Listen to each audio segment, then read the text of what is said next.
চলমান আন্দোলনে বাংলাদেশের ছাত্ররা কেন নামতেছে না? প্রথম বিষয় হচ্ছে যে মাদ্রাসা ছাত্রদের এই আন্দোলনে সরাসরি সম্পৃক্ত হওয়ার যৌক্তিকতা নেই। চলমান এই ছাত্র আন্দোলনে সংগতি প্রকাশ করেছে সকল শ্রেণী পেশার মানুষরা, এমনকি বিভিন্ন শ্রেণী পেশার মানুষরা আজকে রাস্তায় নেমে কথা বলতেছে, কিন্তু আলেমদেরকে বা মাদ্রাসার ছাত্রদেরকে এই ক্ষেত্রে অনুপস্থিত দেখতে পাচ্ছি। সে ব্যাপারে ব্যাখ্যা দিচ্ছেন ডক্টর এনায়েতুল্লাহ আব্বাসী। শুনুন তার বক্তব্যটি। চলমান আন্দোলনে বাংলাদেশের ছাত্ররা কেন নামতেছে না? প্রথম বিষয় হচ্ছে যে মাদ্রাসা ছাত্রদের এই আন্দোলনে সরাসরি সম্পৃক্ত হওয়ার যৌক্তিকতা নেই। কারণ এই আন্দোলনটা হচ্ছে ছাত্রদেরকে নিয়ে, ছাত্র আন্দোলনটা করতেছে। আর আন্দোলনটার সূচনা হয়েছে বৈষম্য বিরোধী আন্দোলন, অর্থাৎ চাকরি বাকরিতে যেন কোনো বৈষম্য না থাকে, কোঠা প্রথা না থাকে, মেধা ও যোগ্যতার ভিত্তিতে যেন চাকরি হয়। আমরা এবং সমস্ত বাংলাদেশের আলেম ওলামা পীর মাশায়েখ, মাদ্রাসার ছাত্র তো বটে, সবাই ছাত্রদের এই আন্দোলনকে নৈতিক সমর্থন করি, কারণ তাদের দাবিটা যৌক্তিক। এবং এর আগে বিভিন্ন মাহফিলে লেকচারে বলেছি যে কোরআন ও সুন্নাহ মোতাবেক ছাত্ররা যে আন্দোলন করে যাচ্ছে, বৈষম্য বিরোধী আন্দোলন, এটা যৌক্তিক।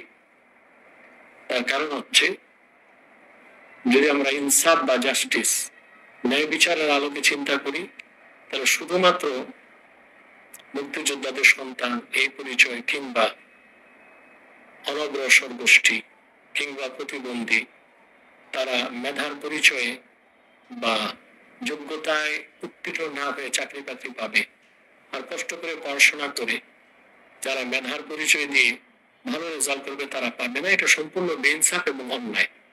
সেজন্য শরীয়তের দৃষ্টিকোণ থেকে আমরা ছাত্রদের এই দাবিকে সমর্থন করি এবং নৈতিকভাবে সকল আলেম ওলামা পীর মাশায়েখ, মাদ্রাসার শিক্ষকগণ এবং ছাত্রগণ এটা সমর্থন করে। এখন সরাসরি আন্দোলনে তারা যাচ্ছে না কেন? কারণ যারা মাদ্রাসার ছাত্র, বিশেষ করে কওমি মাদ্রাসা কেন্দ্রিক, তাদের তো কোনো চাকরি বাকরির সুযোগ নাই। কারণ তারা যতই পড়াশোনা করুক, রাষ্ট্র তো তাদেরকে কোনো সরকারি চাকরিতে নেবে না। অতএব তাদের সরাসরি আন্দোলনে সম্পৃক্ত হওয়াটা অযৌক্তিক হয়ে যায়। বাকি দ্বিতীয় বিষয় হচ্ছে মানবিক কারণে তো এই আন্দোলনে তারা আসতে পারে, যেহেতু এই আন্দোলনটা এখন জাতীয় আন্দোলনের রূপ নিয়েছে। সকল পেশা, সকল শ্রেণীর মানুষ এই আন্দোলনকে সমর্থন করছে। সেই দৃষ্টিকোণ থেকে মাদ্রাসা ছাত্রদেরও এই আন্দোলনে আসা উচিত ছিল, কিন্তু আসলে আন্দোলনকারীদের উপকারের চেয়ে অপকার বেশি হবে। কারণ হাজার হাজার লক্ষ লক্ষ ইসলামের বাসধারী মাদ্রাসা ছাত্ররা যদি মাঠে নামে, তখন সুবিধাবাদী মহল, অত্যাচারী মহল বহির্বিশ্বকে দেখাবে যখন এই আন্দোলনটা ছাত্র আন্দোলন না, এটা জঙ্গিরা বাংলাদেশে আন্দোলনে নেমেছে।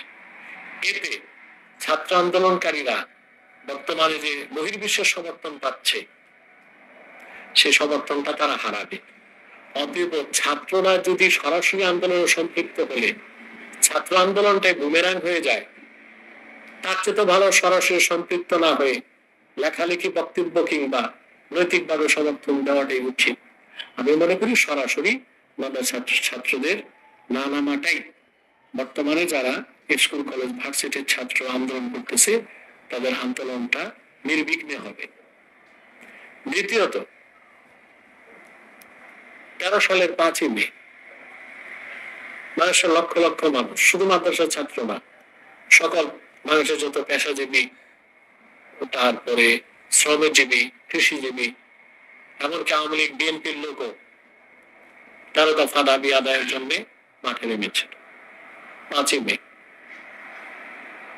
তো 5ই মে তো শাপলা চত্বরে আমার যে বক্তব্য, এটা দেখেছে মানুষ, তোমরা আল্লাহ ভালো জানেন আমার বক্তব্যটি সবচেয়ে বেশি প্রচারিত হয়েছে। আমি তো তখন ছিলাম শাপলা চত্বর। সেদিনও তো প্রচুর পরিমাণ আলেম ওলামা মাদ্রাসা ছাত্র শাহাদত বরণ করছে। এখন যে ছাত্র আন্দোলনের পক্ষে বুদ্ধিজীবী মহল, শিক্ষক মহল, সাংবাদিক, নায়ক নায়িকা, গায়ক গায়িকা সবাই এই আন্দোলনে সমর্থন দিচ্ছে, দুঃখ প্রকাশ করছে, এবং এটা অমানবিক নির্যাতন হচ্ছে ছাত্রদের উপর, নিরীহ মানুষের উপর। তো 5ই মে যারা শহীদ হয়েছিল তারা কি মানুষ ছিল না? তখন এই বুদ্ধিজীবী মহল কোথায় ছিল? শিক্ষকরা কোথায় ছিল? কবি সাহিত্যিকরা কোথায় ছিল? তাকে ন্যূনতম প্রতিবাদ করেছিল অত্যাচারীর বিরুদ্ধে, জালেমের বিরুদ্ধে? ন্যূনতম প্রতিবাদ তো তারা করে নাই। তাহলে এখন আগ বাড়িয়ে মাদ্রাসা ছাত্ররা যদি মাঠে নামে, তখন তো বা শিক্ষকরা বা তাদের মুরব্বীগণ তাদেরকে যদি মাঠে নামতে বলে, আর ছাত্ররা যদি বলে, যে তখন স্কুল কলেজ ভার্সিটির শিক্ষকরা ছাত্ররা কোথায় ছিল, বুদ্ধিজীবীরা কোথায় ছিল? এখানে একটা প্রশ্ন চলে আসে। অথবা সব দিক বিবেচনা করে আমি বলবো যে মাদ্রাসার ছাত্র যারা, শিক্ষক যারা, আলেম ওলামা যারা, তারা মূলত এই ঘটনায় ব্যথিত। এবং এতগুলো এই যে স্কুল কলেজের ভার্সিটির ছাত্র, আবার চোখেও পানি আসে এদের নির্যাতন দেখলে। এরা তো আমাদেরই সন্তান। এবং মাঠে ময়দানে আমরা যখন যাই ওয়াজ মাহফিলে, তো হাজার হাজার মানুষ আসে, 10% তো বৃদ্ধ মানুষ আসে না, সবই যুবক, কিশোর। এরা অধিকাংশই হয় স্কুলের ছাত্র নয়, কলেজের ছাত্র নয়, ভার্সিটির ছাত্র। আমরা তো মনে আশা রাখি এদের মাধ্যমে বাংলাদেশে ইসলামী হুকুমত কায়েম হবে আগামীতে। অথবা এদের উপরে নির্যাতন, নিপীড়ন আমরা আসলে মুখ বুঝে সহ্য করতে পারি না। আমাদের হৃদয়ে রক্তক্ষরণ হচ্ছে, এবং আমরা আমাদের অবস্থান থেকে যতটুকু নৈতিক দায়িত্ব হিসেবে করা দরকার ব্যক্তিগতভাবে আমি করে যাচ্ছি। অথবা বাংলাদেশেও সরাসরি ছাত্ররা যদি আন্দোলনে নাও নামে, আর সেই নামার দ্বারা বর্তমান আন্দোলনকারীদের ক্ষতি হবে, জঙ্গি তকমা দিয়ে পুরো আন্দোলনটাকে বুমেরাং করে দেওয়া হবে। অতএব সরাসরি না নেমে ছাত্রদের পক্ষে, মজলুম ছাত্রদের পক্ষে, মাদ্রাসার শিক্ষকদের, ছাত্রদের যা যা করার তা করা উচিত বলে আমি মনে করি। আমরা শুনলাম ডক্টর এনায়েতুল্লাহ আব্বাসী সাহেবের বক্তব্য। আলেমরা এবং মাদ্রাসার ছাত্ররা এই আন্দোলনে কেন সরাসরি সম্পৃক্ত হচ্ছে না, তার কথার এবং তার বক্তব্যটা যথার্থ, এবং তিনি যে সেন্সে কথাগুলো ইউজ করেছেন এবং কথাগুলো বলেছেন তার মানে গ্রহণযোগ্যতা রয়েছে বলে আমি মনে করি, এবং আপনারাও হয়তো মনে করছেন।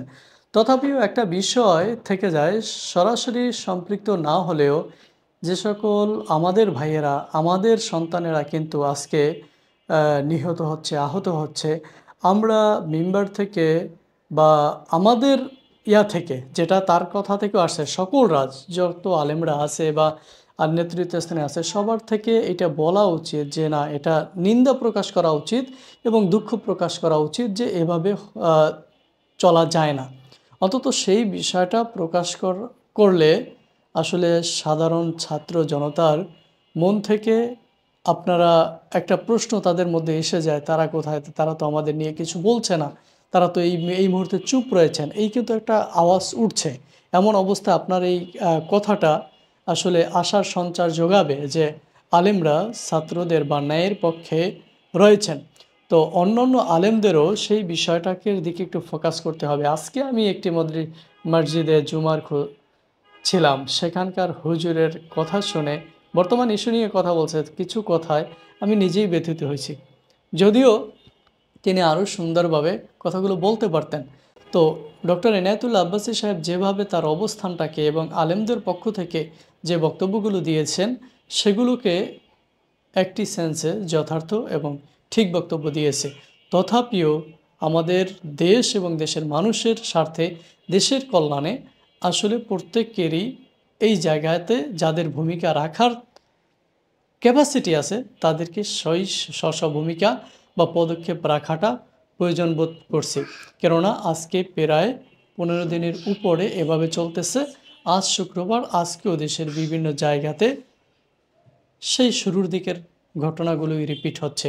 এভাবে তো একটি দেশ এবং একটি জাতি এবং একটি দেশের মানুষ চলতে পারে না। এর দ্রুত একটি সমাধান হওয়া উচিত, এবং মহান রবের কাছে সেই প্রার্থনা করি যাতে করে একটি সুস্থ, একটি স্বাভাবিক একটি জনজীবনে আমরা প্রত্যাবর্তন করতে পারি। আল্লাহ আমাদের সেই তৌফিক দান করুন।